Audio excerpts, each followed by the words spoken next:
മുട്ടുവേദന അനുഭവിക്കുന്ന ആളാണ് നിങ്ങൾ. മുട്ടിൻ്റെ ഡോക്ടറെ കണ്ടു, എക്സ്റേ എടുത്തു, മെഡിസിൻസ് ഒക്കെ കഴിച്ചു, വേദന സഹാരികൾ കഴിക്കുന്നുണ്ട്, എക്സസൈസ് ഒക്കെ ചെയ്തു, ഫിസിയോതെറാപ്പി ചെയ്തു, വെയിറ്റ് കുറയ്ക്കാനുള്ള കാര്യങ്ങളൊക്കെ ചെയ്യുന്നുണ്ട്. പക്ഷേ വേദന അങ്ങ് കുറയുന്നില്ല. എങ്കിലും നിങ്ങൾക്ക് സർജറി കൂടാതെയുള്ള അടുത്ത ചികിത്സാ രീതിയെക്കുറിച്ചാണ് നിങ്ങൾ അറിയേണ്ടത്. അത്തരത്തിലുള്ള ഒരുപാട് ചികിത്സകളുണ്ട്. ഓർത്തോബയോളജിക്സ് എന്ന് പറയുന്ന വലിയൊരു ഗ്രൂപ്പിൻ്റെ ഒരു സബ് ഹെഡിങ് ആണ് ഞാൻ പറയുന്നത്. അതിൽ ബോൺ മാരോ സ്റ്റെം സെൽസ് ഉണ്ട്, ഫാറ്റ് അഡിപ്പോസ് ടിഷ്യൂ എന്ന് എടുക്കുന്ന അതായത് ഫാറ്റ് സ്റ്റെം സെൽസ് ഉണ്ട്, പ്ലേറ്റ് റിച്ച് പ്ലാസ്മ തെറാപ്പി ഉണ്ട്. ഇതിൽ പ്ലേറ്റ് റിച്ച് പ്ലാസ്മ തെറാപ്പിയെ കുറിച്ചാണ് ഞാൻ സംസാരിക്കുന്നത്.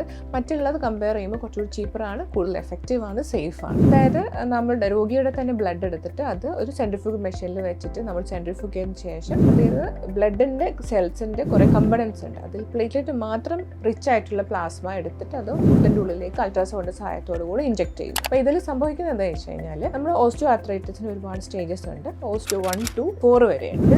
3 വരെയുള്ള സ്റ്റേജസിനാണ് നമുക്ക് പ്ലേറ്റ് റിച്ച് പ്ലാസ്മ തെറാപ്പി സഹായം ചെയ്യുന്നത്. 4th സ്റ്റേജിൽ മിക്ക ആൾക്കാർക്കും സർജറിയാണ് കുറച്ചുകൂടി പ്രിഫർ ചെയ്യുന്നത്. ഇപ്പോൾ 3ൽ സംഭവിക്കുന്നത് എന്താ വെച്ചാൽ മുട്ടിൻ്റെ ഉള്ളിൽ വിള്ളലുകളുണ്ട്, മെനിസ്കൽ ടയർസ് ഉണ്ട്, ലിഗമെന്റിനുള്ളിൽ ചെറിയ ചെറിയ പാർഷ്യൽ ടയർസ് ഉണ്ട്. അപ്പോൾ ഇതൊന്നും ഹീൽ ചെയ്യാതെ അങ്ങനെ അത് കടന്ന് വേദന വരുന്നു, നീര് വരുന്നു, സ്റ്റിഫ്നെസ് വരുന്നു, മുട്ടിനുള്ളിൽ നിന്ന് ഒരുപാട് ശബ്ദങ്ങൾ വരുന്നു. അപ്പോൾ ഇതൊക്കെയാണ് രോഗിയുടെ പ്രധാന ലക്ഷണങ്ങൾ. അപ്പോൾ ഇവിടെ നമ്മൾ കോശങ്ങളെ പുനരുജ്ജീവിപ്പിക്കുന്ന ചികിത്സയാണ് ചെയ്യുന്നത്. അതായത് നമ്മുടെ ബ്ലഡിലുള്ള ഒരു പ്ലേറ്റിൽ വന്നൊരു കമ്പണന്റ് ഉണ്ട്, അതിൻ്റെ കൂട്ടത്തിൽ ഒരുപാട് ഗ്രോത്ത് ഫാക്ടേഴ്സും ഉണ്ട്. ഈ ഗ്രോത്ത് ഫാക്ടേഴ്സ് ആണ് ആ ഭാഗങ്ങളിൽ ചെന്നിട്ട് ഇവിടെ ഗ്രോത്തിന്റെ റിക്രൂട്ട്മെന്റ് നടത്തുന്നത്. അതായത് ആ കോശങ്ങളുടെ പുതിയ കോശങ്ങൾ പുനരുജ്ജീവിപ്പിക്കാനുള്ള കാര്യങ്ങൾ ചെയ്യും. അപ്പോൾ ഇത് സാധാരണഗതിയിൽ ഏറ്റവും സേഫസ്റ്റ് ആയിട്ടുള്ള ഒരു പ്രൊസീജിയറാണ്. നമ്മുടെ തന്നെ ബ്ലഡ് പ്രൊഡക്റ്റ് ആയതുകൊണ്ട് പ്രത്യേകിച്ച് സൈഡ് എഫക്ട്സ് ഒന്നുമില്ല. റീജനറേറ്റീവ് ട്രീറ്റ്മെന്റ് ആണ്. അതുകൊണ്ട് തന്നെ നമ്മൾ ഡയറക്റ്റ് ടാർഗറ്റഡ് ആയിട്ടാണ് അവിടെ ട്രീറ്റ്മെന്റ് ഓപ്ഷൻസ് കൊടുക്കുന്നത്. മറ്റുള്ള ചികിത്സാ രീതികളെ കമ്പയർ ചെയ്യുമ്പോൾ അതായത് steroid injections, hyaluronic acid injections, വേദന സംഹാരികൾ കഴിക്കുന്നത്, കാർട്ടിലേജ് റീഗ്രോത്ത് ചെയ്യാനുള്ള സപ്ലിമെന്റ്സ് കഴിക്കുന്നത്, ഇതിനൊക്കെ കമ്പയർ ചെയ്യുമ്പോൾ റീസെന്റ് ആയിട്ടുള്ള എല്ലാ സ്റ്റഡീസും